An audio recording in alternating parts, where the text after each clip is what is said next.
এটা হচ্ছে ই.কোর টাওয়ার। এখানে রবি এবং জিপি দুইটা মোবাইল অপারেটর আছে। এই হচ্ছে টাওয়ারের ভেতরের ভিউ।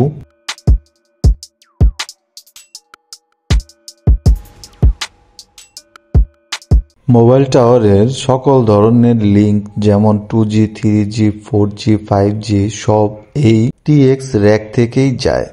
এগুলোকে ওডিইউ বলা হয়।